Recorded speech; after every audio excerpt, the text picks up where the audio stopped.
So hello you guys, welcome back to my channel. I just really want to get in and I want to talk about TV shows, alright?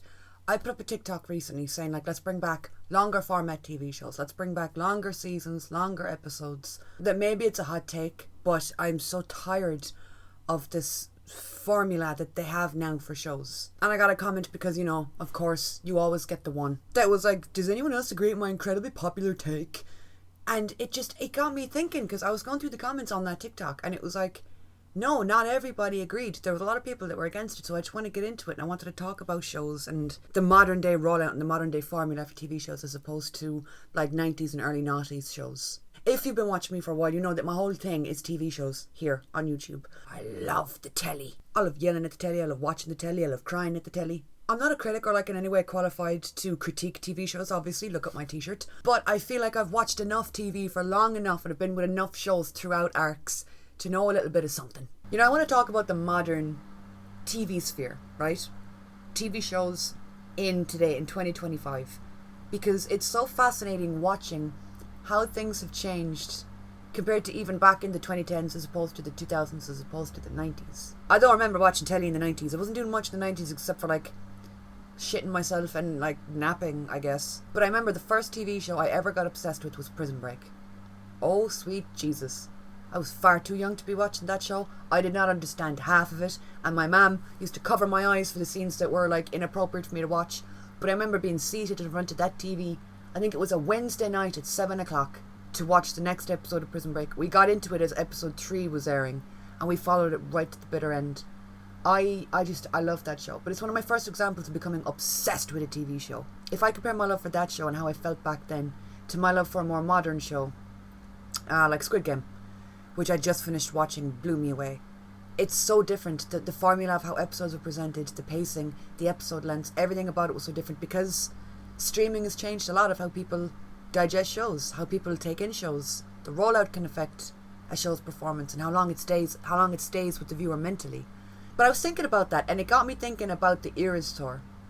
I have been a fan of Taylor since just around the 1989 release, right? I went to see her on the 1989 World Tour, I went to see her on the Reputation Tour, and I went to see her on the Eras Tour.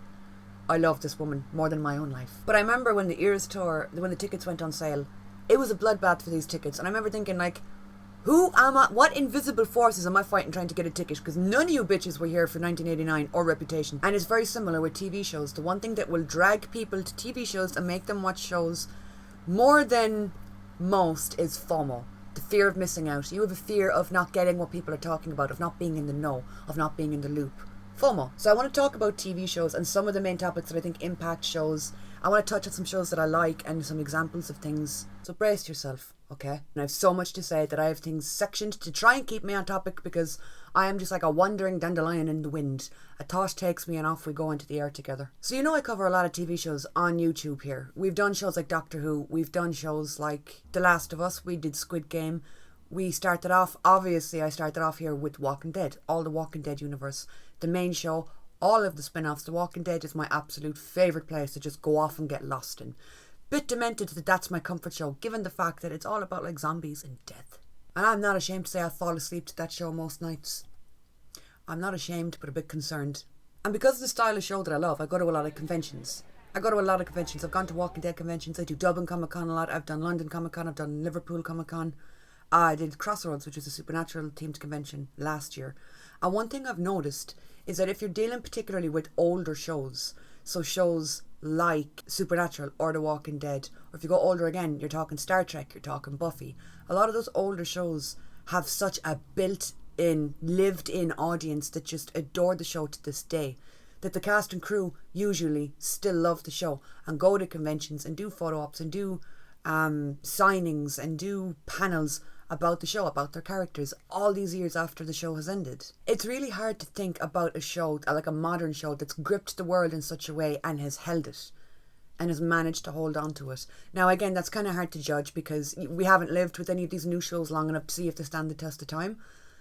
If you're talking about shows from the early 2000s, it's been 20 years. If you're talking about shows from the 90s, it's been 30 years. So you can see, that it has the longevity. But I just feel like fandoms in particular have changed in terms of TV and in terms of how loyal you are to a show. Will you watch all the spin-offs? Will you stick with it through the lulls? Will you stick with it through the dud seasons? So the first topic I want to touch on is the formatting of shows and how that's changed throughout the years, okay? I am a lover, I am a supporter, I am a die-harder of longer content. I always have been. I will always choose YouTube over TikTok. I will always choose an hour-long video over 10-minute long videos. I just prefer that style of content. The same thing goes for shows. If I come across a show that I haven't seen, that has 8 seasons, and it's 25 episodes long, my God, I'm in. I am so in. If you're dealing with newer shows, any show that you've seen in the last 2 or 3 years, chances are the maximum amount of episodes that it's going to have per season is 8. Or 9 if you're lucky. And that has a knock-on effect on the storyline. You don't get enough time for world building or character development or bottle episodes. I love a good bottle episode. Give me an episode where nothing really makes sense and we're following a D-list character go off by themselves somewhere. They're frolicking. You're following them. Why? Don't know. Does it impact the storyline? Not all that much, but when you finish the episode, you have a better grasp on this one character. You're going to look at them differently for the rest of the show. I feel like pacing can suffer a lot in shows if you have such a limited amount of screen time, such a limited amount of episodes, and then you get the rushed effect, where if you even look away from the screen for 2 seconds to pick up a bit of sandwich that you're eating, you look up, half the cast on screen have died. You missed it. Aliens have now landed and are taking over the world. Shit gets intense when you're on a time limit. And with that as well, we haven't really seen any new-ish show deal with multiple seasons. The only example I can really think of, honestly, is probably Squid Game. We got the 3rd season of Squid Game recently.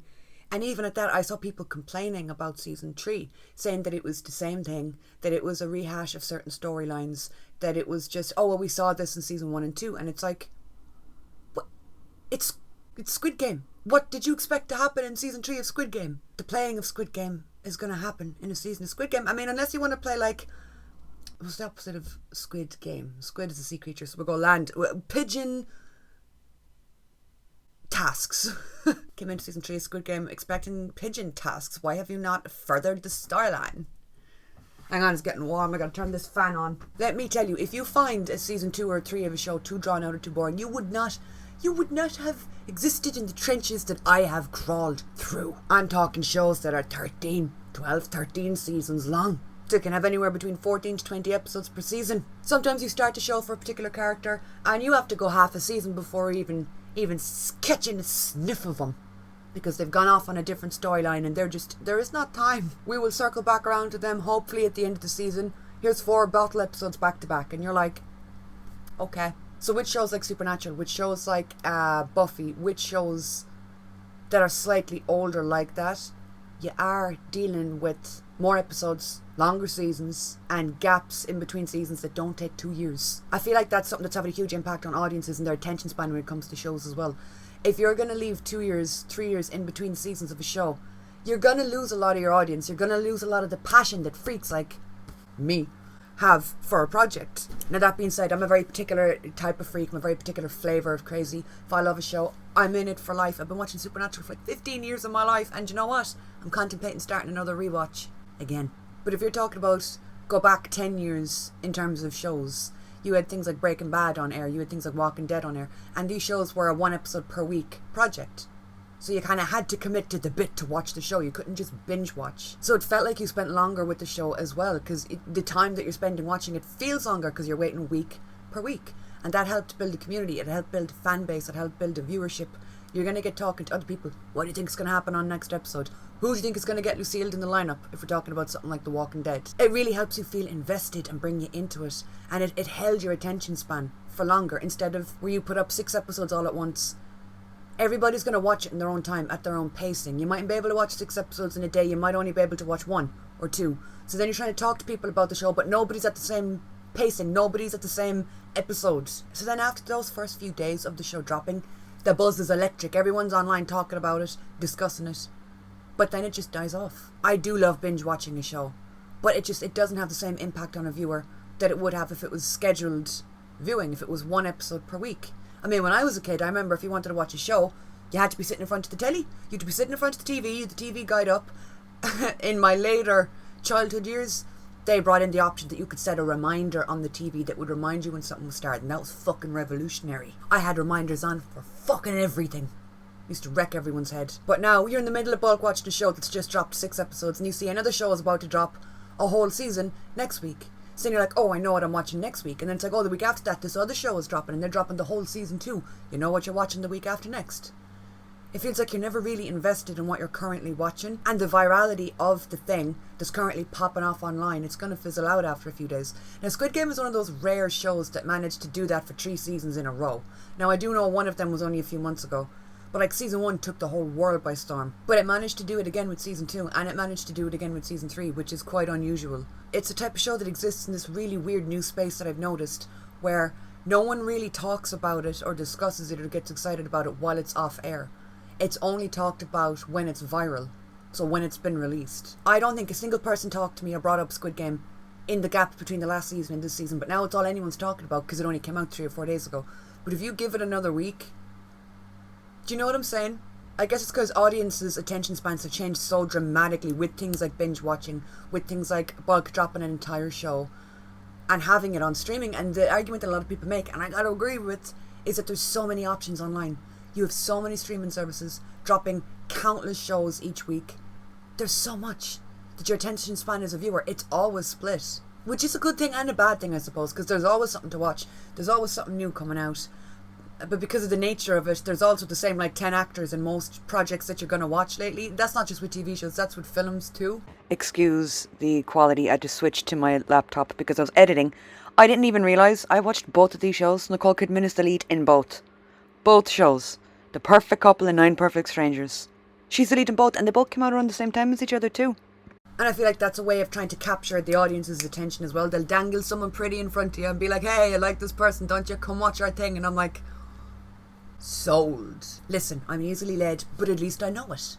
I'm self-aware. But it does bring this weird feeling of content being disposable, of TV shows particularly being disposable. Whenever I talk about this, it always reminds me of Willow, the Willow TV show that was made. Hang on, I have to get up the dates for this. So they made a Willow TV show, right, in 2022, and it was a Disney original, and then they just decided to cancel it, and as far as I know, they took it off of streaming. It's not on Disney anymore.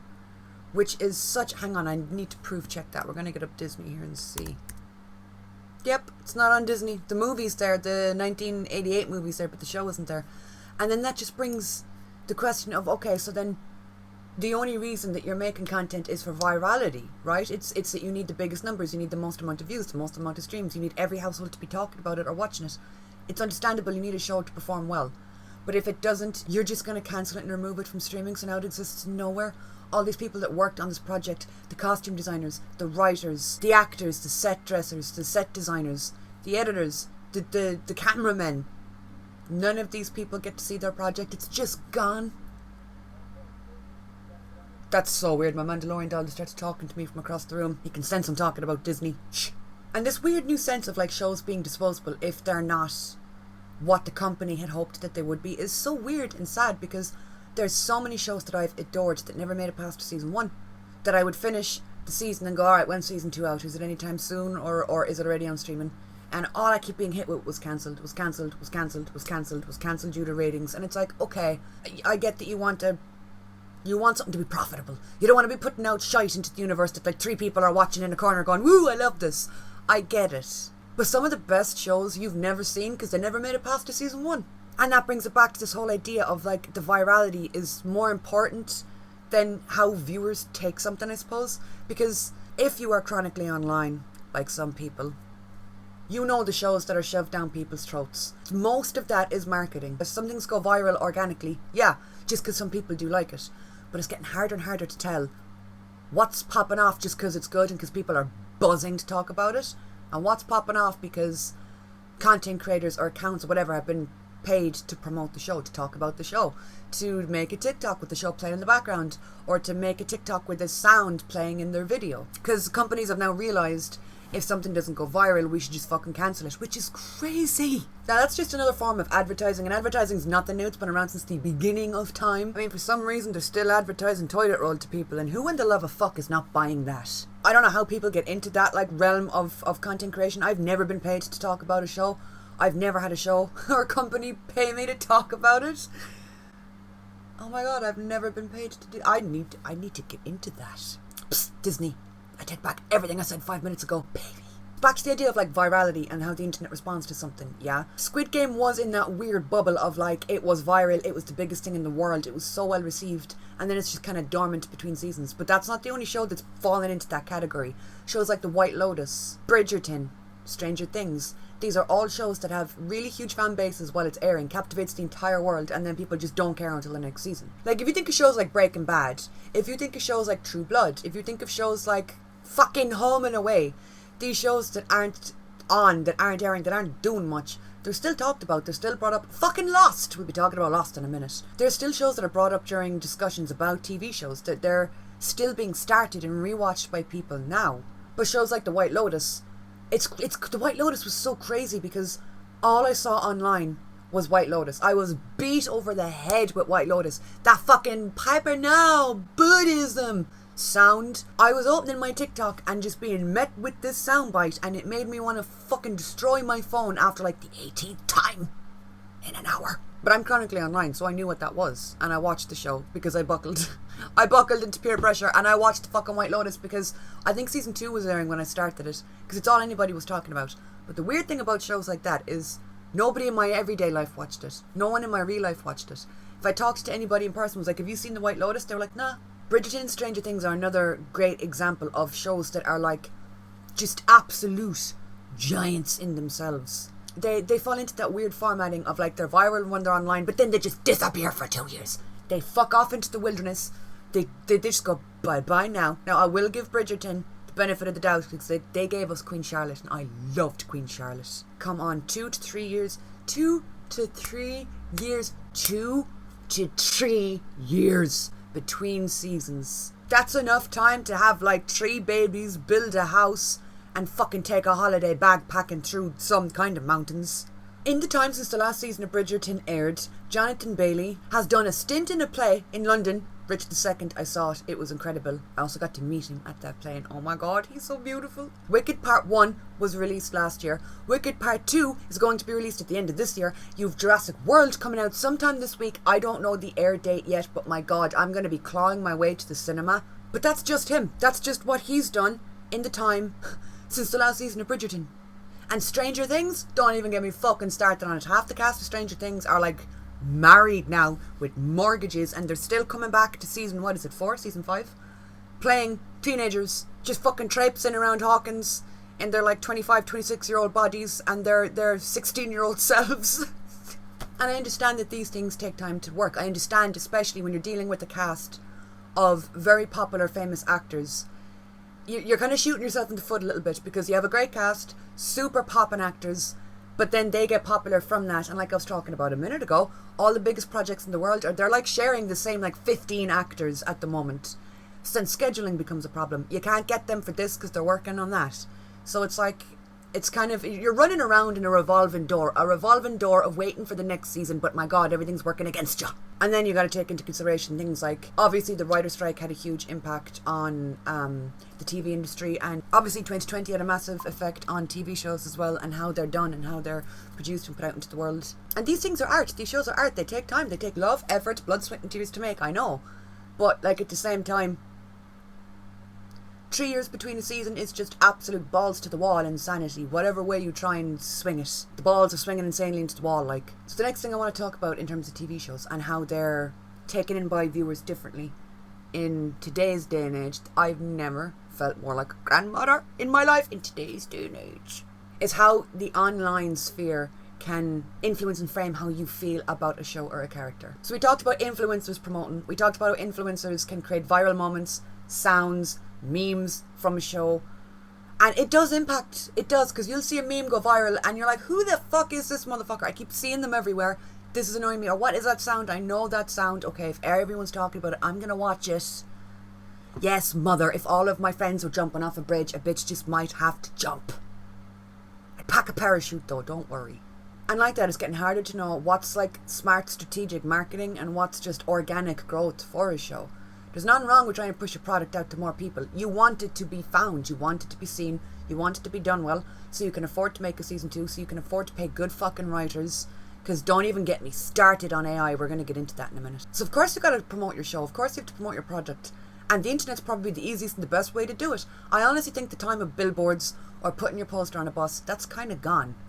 People spend more time inside this than they do looking up at the world around them. So if you want eyeballs to be on your thing, you need your thing to be in here. So it's smart, but it also impacts critical thinking. I found a lot of critical thinking and an awful lot of people's like individualism when it comes to taste in TV shows or characters or what they like to watch on a screen. A lot of people will base it off of what other people think. They will see what's being said about character A. I like character A, but what's anyone saying before I like talk about this? I've also seen an awful lot of discourse surrounding villains lately and like the anti-heroes of shows and stuff. I've seen a lot of people take the stance of if you like or stand this villain, you stand for everything they stand for, you agree with them, you think they're like morally right and therefore like die in a ditch. And that's just not true. The whole point of a villain is to offset your hero. The whole point of an anti-hero is to cause a little bit of stress and strife and fuck up your main character's life just a small bit so you can sympathize with the main character and cheer that little bit louder when they win. You need good versus evil, like you need right versus wrong, otherwise your storyline is bland. It's just nothing. What would Stranger Things be without Vecna? What would The Walking Dead have been without Negan? Or without Alpha, the Governor? These great villains that define seasons, that define arcs. I think Negan's a great villain. I think he's a great example of a villain that just comes in and absolutely rocks everyone's shit. He rocked up to a show that wasn't even his, crashed a bunch of heads in, and then just took over the storyline. Now, do I agree with the whole redemption arc that he's been on?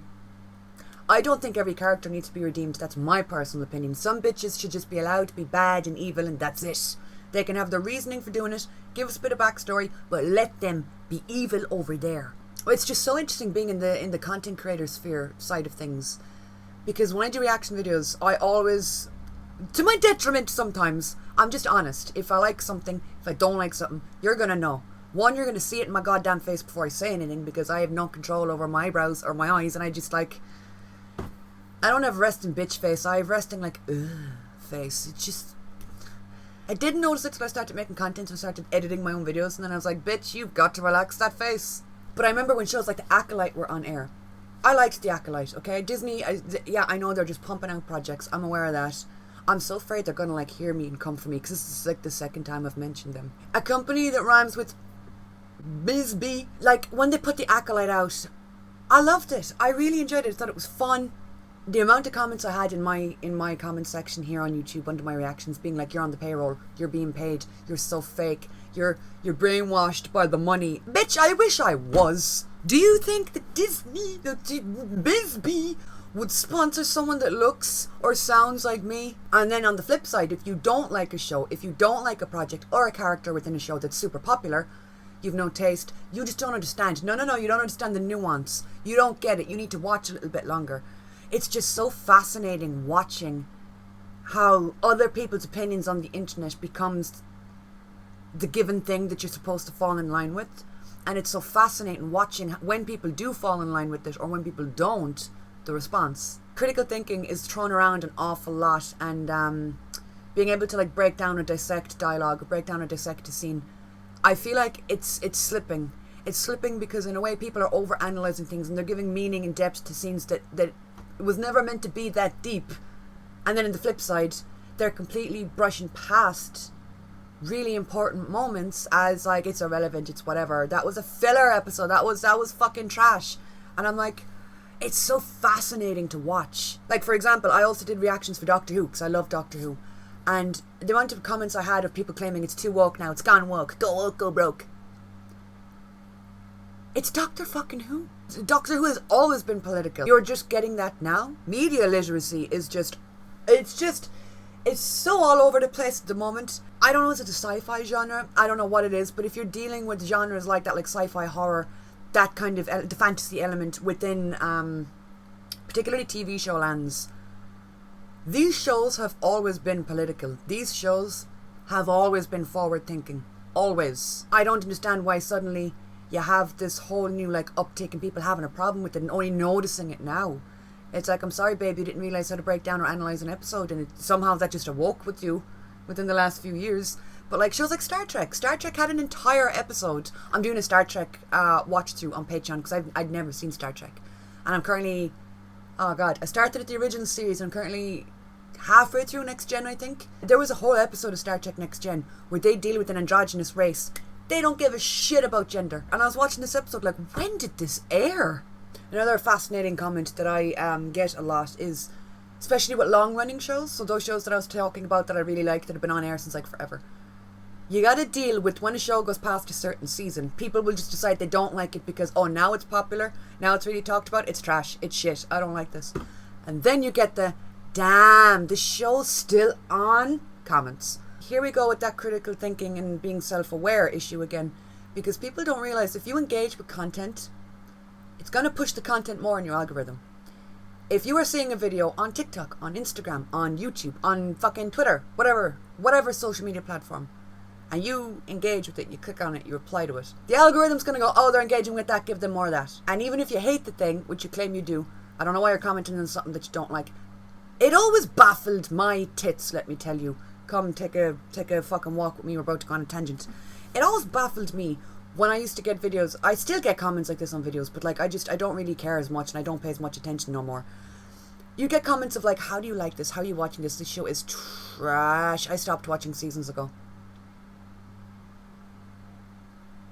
Why'd you click on a reaction video to comment that? Why'd you take time out of your day to write that little paragraph and spell check it and make sure everything was perfect? It's like if something's popular or trending online, people want to be part of the conversation, regardless of whether it's positive or negative. The next thing I want to touch on in regards to shows, especially in today's modern TV land, I love speaking, I'm not good at it, is nostalgia bait. We see this in every aspect of our lives. You're going to see it no matter what you're doing. If you're ordering a fucking meal somewhere, if you're listening to a song, or watching a film, or trying to buy some paint down the shop. Nostalgia bait is everywhere. They kick you in the crotch of your feelings, and it works on me every time. And when I start to feel that fuzzy nostalgic feeling, I get the, oh, you manipulative little fuckers, you're nostalgia baiting me. It's working, I'll take 4 of whatever you're selling. Companies bank on nostalgia. They bank on the fact that you're going to want to gravitate towards the familiar. Be that a sound, be that a visual, be it a show, a character, whatever.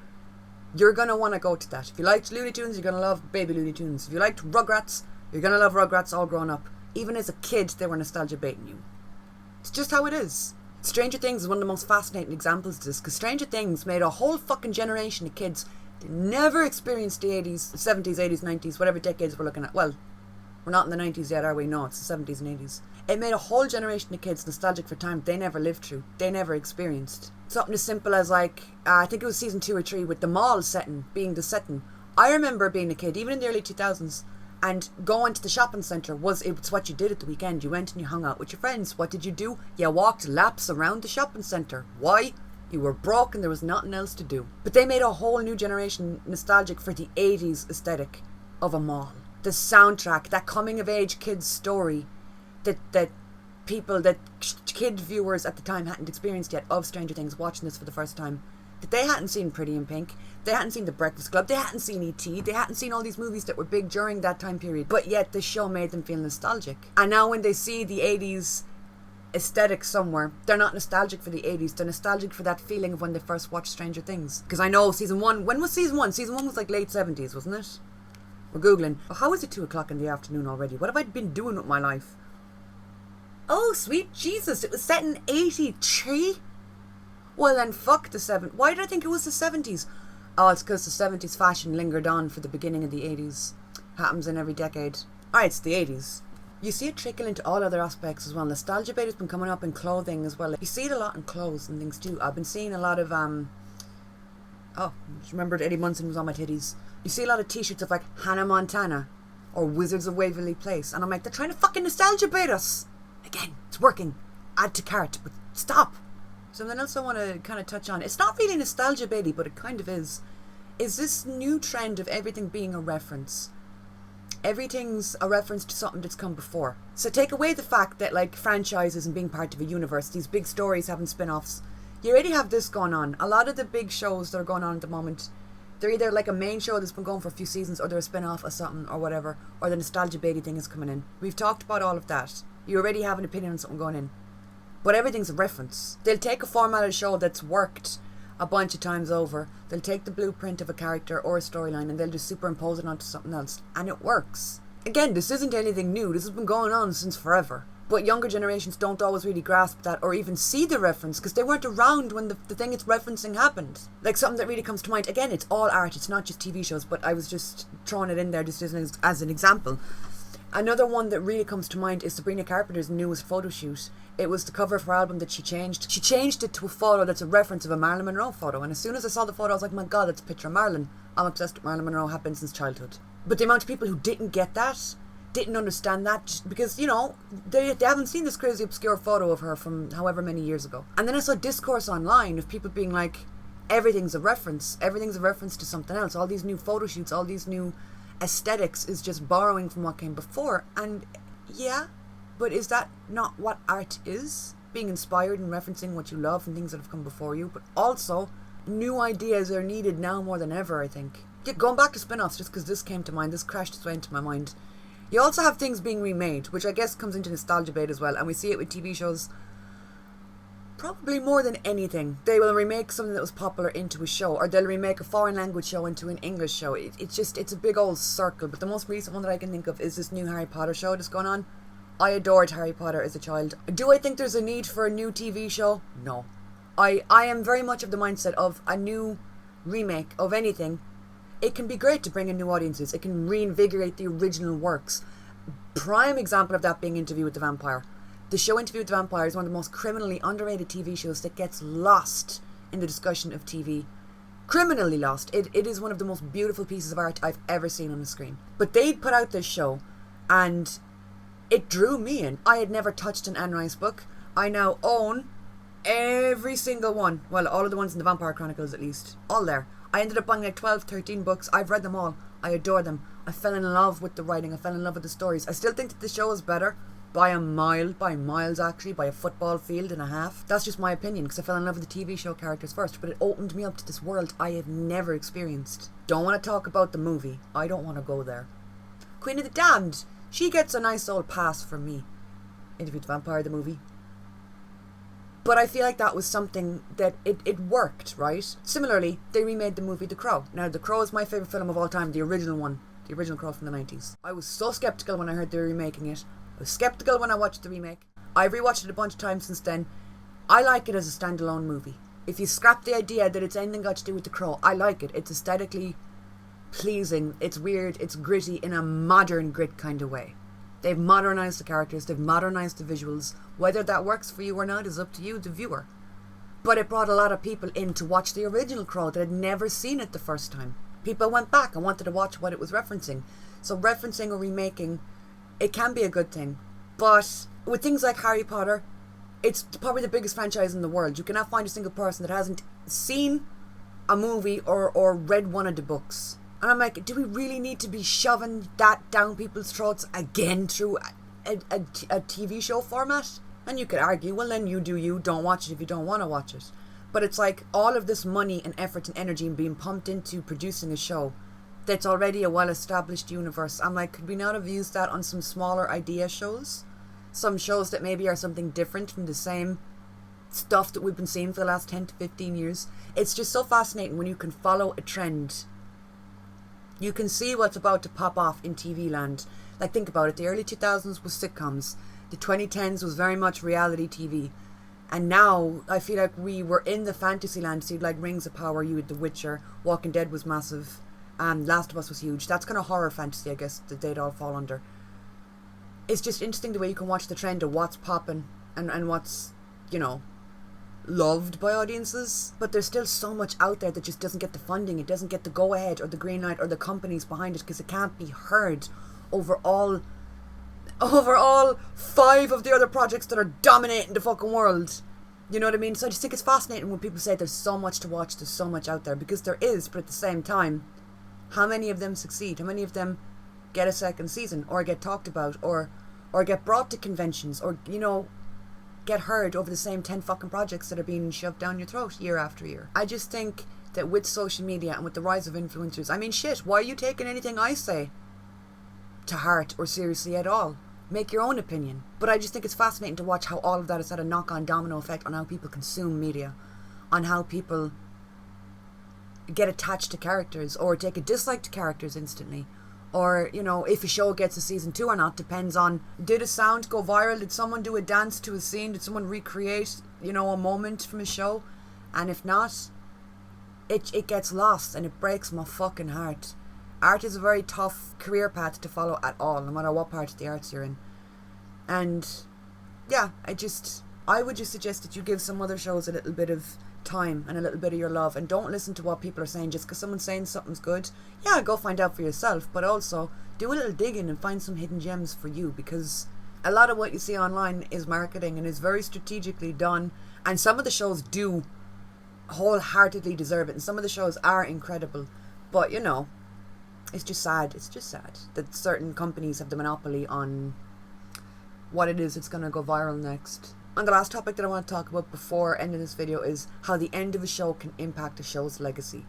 Again, more recently you gotta bring to mind Squid Game, because Squid Game just ended. I won't spoil the ending for anybody, but I've seen an awful lot of like really divisive thoughts on the season and what they thought of the season as a whole, and how the end of the season, the very last 10 minutes of the episode, of the final episode, how that impacted how they viewed the whole season. And then that's going to impact your taste on the show moving forward. People who adored Squid Game are now like, yeah, it's trash, that ending was fucking rubbish. And if you ask them what you think of Squid Game, that's going to be their takeaway. I thought it was a pretty solid ending. Again, I can't really give spoilers. If you're going into the comment section, go down there at your own peril, alright? There's probably going to be spoilers everywhere. But again, you saw it with things like Game of Thrones. I loved Game of Thrones. I didn't watch it in real time, and I think I rewatched... I'd seen from season 1 to 5. So I rewatched them over lockdown, and then I did reactions for the last 2 seasons. And I managed to avoid spoilers completely because my algorithm knew I didn't give a fuck. When Game of Thrones was airing, my algorithm was like, she doesn't care.